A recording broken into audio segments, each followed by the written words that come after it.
Pastries. I present to you my treasured product, Padayon Crinkles! Dun, dun, dun, dun.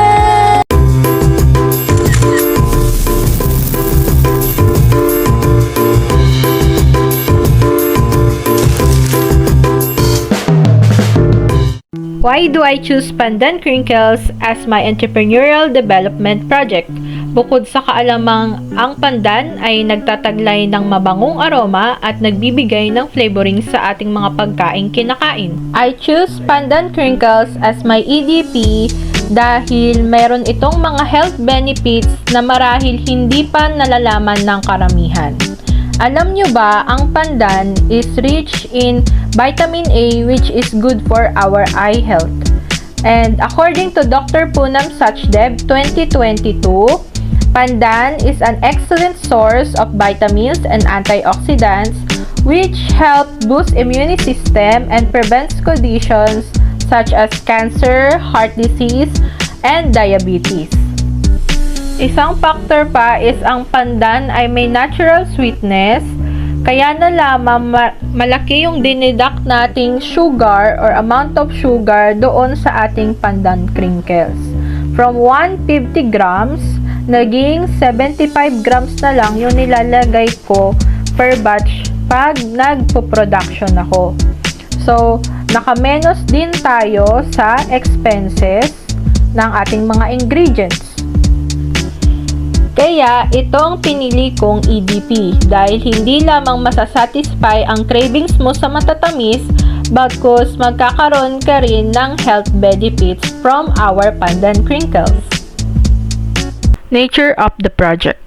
The entrepreneurial development project was entitled Production and Marketing of Pandan, Pandanus amarellifolius crinkles in San Agustin, Alaminos, Laguna. The project was a sole proprietorship type of business and was managed by a student entrepreneur, Miss Abigail Eve S. Odihe. Objectives of the project. The primary aim of this project is to provide students with hands-on experience in establishing a business venture centered around pandan crinkles. Upon project completion, students should be able to enhance their knowledge and skills in processing of pandan crinkles, gain experience in the actual processing and marketing of pandan crinkles, gain income from pandan crinkles production, and evaluate the profitability of pandan crinkles production enterprise. Time and place of the project. The entrepreneurial development project of Pandan Crinkles was conducted at Odihe Residence, Linville Subdivision, Barangay San Agustin, Alaminos, Laguna, from March 16, 2024 up to June 2, 2024. Description of the project. The project was conducted at Odihe Residence in Linville Subdivision. As you can see, this is my production area inside our home. Pandan crinkles are sold in retail price at different places in Laguna, Quezon Province, TESDA Taguig, and Cavite State University. The enterprise oversees everything from production, marketing, and advertising to promoting pandan crinkles online to boost sales. Organization and management. Since Pandanus Pastries is a sole proprietorship business, Ms. Odihe is in charge for both production and marketing. She also oversees the business decision, planning, advertising, and costing of the product. Pre-production activities. Some materials are purchased in Fortune King in Cavite, BB Mart, General Trias Cavite, and at Emilia's Baking Supplies in Mangahan, General Trias Cavite. These shopping malls and store offers lower price of baking materials than others. For the procurement of our ingredients, it is mostly purchased at Bayan ng San Pablo and Bayan ng Alaminos. Production activities. The first step is cleaning and disinfection. This is to ensure the cleanliness of the area and to sanitize the materials that we will be needing in production of pandan crinkles. The next step is the process for pandan crinkles production. The first one is weighing. All of the ingredients are exactly measured and weighed using digital weighing scale. The second one is mixing. Wet and dry ingredients are well mixed in a large bowl. The third one is resting. The batter is covered and refrigerated for at least 2 to 4 hours. And finally, the baking. But first, we need to preheat the oven for 10 to 15 minutes. The batter will be baked in the oven at 350 Fahrenheit for 10 to 12 minutes. Cooling process. After removing from the oven, let the pandan crinkles cool for 15 minutes. Packing and labeling. Produced pandan crinkles are packed in a stand-up pouch packaging and label it with the logo. Advertising and marketing. I advertise pandan crinkles through the use of social media. I created Facebook page which is Pandanus Pastries and posted some customers' feedback and trivia about my product to attract more customers. I also sell and market my product to different places such as Tesda Taguig, Lusacan, Quezon, Malabon, Los Baños, San Pablo City, and Alaminos, Laguna. Pandan crinkles are sold at the introductory price of 50 pesos per pack for the first few weeks. And later on, we sell it at 60 pesos per pack for classic pandan crinkles and pandan crinkles with flavors. 65 pesos for the pandan cheese flavor only. I can say that my customers are satisfied with my product because of their comments and they're repeatedly buying my pandan crinkles. Financial analysis. Para sa ating monthly production expenses, from February to May procurement, meron tayong total cost of 15,479.75 pesos. Para naman sa ating non-cash labor record, meron tayong total number of hours na 106.10 hours at ang total wage natin is 5,106.60 pesos. Ang rate natin per hour is 48.13 pesos. Para naman sa ating monthly sales from March to June, may total of 400 packs tayong na-produce na may total value na 23,240 pesos. For our cash flow, meron tayong beginning balance na 10,000 pesos. So, ang total expense natin is 407 pesos for the month of February. At may ending balance tayong 9,593 pesos. For the month of March, meron tayong total sales na 4,940 pesos at may total cash on hand tayong 14,533 pesos. May total expense tayong 5,530.60 pesos at may ending balance naman tayong 9,002.40 pesos. For the month of April, meron tayong total sales na 9,350 pesos at may total cash on hand tayong 18,352.40 pesos. Ang total expense natin is 4,402.70 pesos at may ending balance tayong 13,949.70 pesos. For the month of May, meron tayong total sales na 6,490 pesos at may total cash on hand tayong 20,439.70 pesos. Ang total expense natin is 5,139.45 pesos na may ending balance na 15,300.25 pesos. For the month of June, meron tayong total sales na 1,140 pesos at total cash on hand na 16,440.25 pesos. So, wala tayong total expense sa June dahil hindi naman tayo na bumili ng mga materials and ingredients. So, may ending balance tayong 16,440.25 pesos. Profit and loss statement. Under income, meron tayong sales retail na 50, 60, and 65 pesos. Sa 50 pesos, meron tayong nabentang 89 packs kaya may total value tayong 4,450 pesos. Sa 60 pesos, meron tayong nabentang 285 packs kaya naman meron tayong total value na 17,100 pesos. At sa 65 pesos, meron tayong nabentang 26 packs, kaya may total value tayong 1,690 pesos. For our home consumption, may na-consume tayong 3 packs na may total value na 150 pesos. Ang total income natin is 23,390 pesos.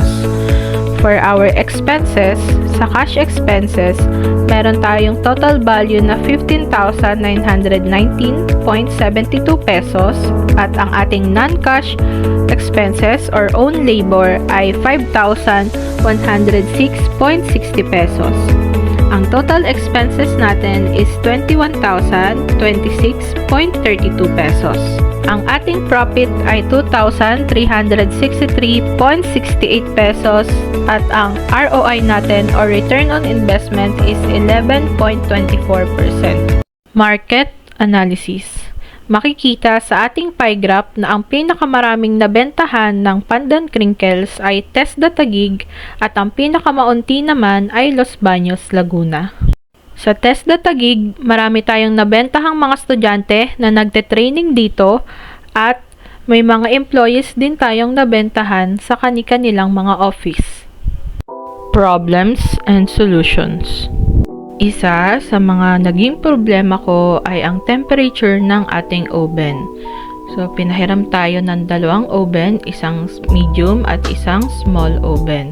Sa medium oven, medyo hilaw pa ang crinkles after natin i-bake ng 10 to 12 minutes. Sa small oven naman, medyo tusta ang ibabaw ng crinkles after natin i-bake ng 10 to 12 minutes.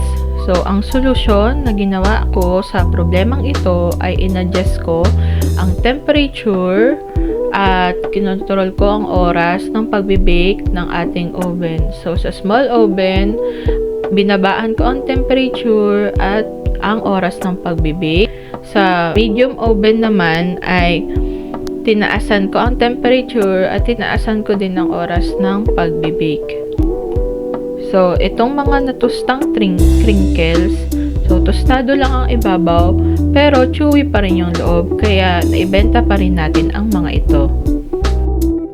At pangalawa sa ating naging problema ay ang tamis ng ating mga crinkles. So, may mga customers na nag-comment na medyo matamis nga daw ang ating Pandan Crinkles. So, ang solusyon na ginawa ko dito ay binawasan natin ang amount of sugar ng ating crinkles per batch. So, kanina sinabi ko sa intro, from 150, naging 75 grams na lang per batch ang nilalagay nating sugar sa ating mga mixture. Ito ang mga problemang na-encounter natin, ngunit nasolusyonan naman din natin. Future plans. Para naman sa aking future plans, I'm going to continue this Pandan Crinkles business dahil nakalikha ako ng innovation na bago sa panlasa ng mga tao. Bukod sa classic Pandan Crinkles, meron na rin tayong mixed flavors kagaya ng ube pandan, strawberry pandan, pandan cheese, at dark choco Pandan Crinkles. Unfortunately, naisip ko lang ang mga flavors na ito late na noong nakaraang buwan ng Mayo. So, marami pa rin tayong kailangang i-improve sa ating mixed flavor crinkles. Ngunit, ang masasabi ko lang sa inyo, ang best seller natin ngayon ay pandan cheese at strawberry pandan. So, for the estimated cash expenses for our future plans, meron tayong budget na 45,000 pesos. So, for the purchase of ingredients, 30,000. Materials, tools, and equipment, 5,000. Other expenses such as labor, transportation, and electricity, 10,000, with a total of 45,000. Sa mapuproduce naman mula sa ating budget na 45,000, meron tayong retail na 800 packs and wholesale na 200 packs. So, sa ating retail price, which is 60 pesos, magkakaroon tayo ng total value na 48,000 pesos. At sa atin namang wholesale, which is 55 pesos per pack, magkakaroon tayo ng total value na 11,000 pesos. So, all in all, makakaproduce tayo ng 1,000 packs at kikita tayo ng 59,000 pesos. Lessons and experiences. Ang mga lessons na aking natutunan sa aking EDP or Entrepreneurial Development Project is magkaroon ng time management, to be patient in selling my product, and build connections with different people and communicate with them. Sa aking pagbebenta sa TESDA Taguig, may nabentahan din akong mga directors. Isa sa mga karanasan ko ay noong nakausap ko si Director Dave. Para na rin akong nag-thesis defense. Anong pagkakaiba ng produkto mo sa ibang crinkles? Bakit ko kailangan bilhin yung crinkles mo kung mabubuhay naman ako sa isang araw kapag di ako nag-consume yan? How can you convince me to buy your product? Iyan ang mga tinanong niya sa akin at nasagot ko naman ang mga tanong ni Director Dave. At bumili pa siya ng 3 packs of pandan crinkles sa akin. Ilan sa mga nagkomento ay si Director Banario.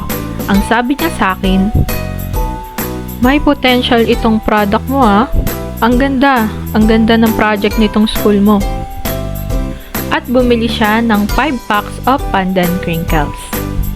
And lastly, nakausap ko din si Ma'am Sol, ang ating masugid na repeated buyer na bumili ng total of 32 packs of pandan crinkles sa aking 4 months production.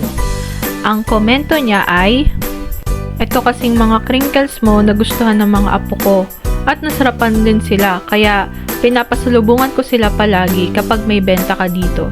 And personally, nagustuhan ko rin yung lasa nitong crinkles mo." Iyan ang aking mga karanasan at ilang mga lessons na aking mga natutunan dito sa aking EDP. This is my EDP, Pandan Crinkles, Pandanyon Crinkles, padayon para sa kapwa ko mag-aaral. Yun lamang po, and thank you for watching everyone.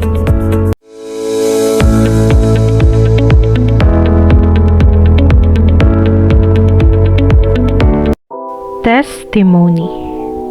Sa aking naging profit na 7,000 plus, ang 5,000 ay binalik ko sa aking nanay at ang 2,000 plus ay ginamit ko pambili ng aking personal needs at ang ibang natira ay itinago ko sa aking cash box upang aking ipunin ito.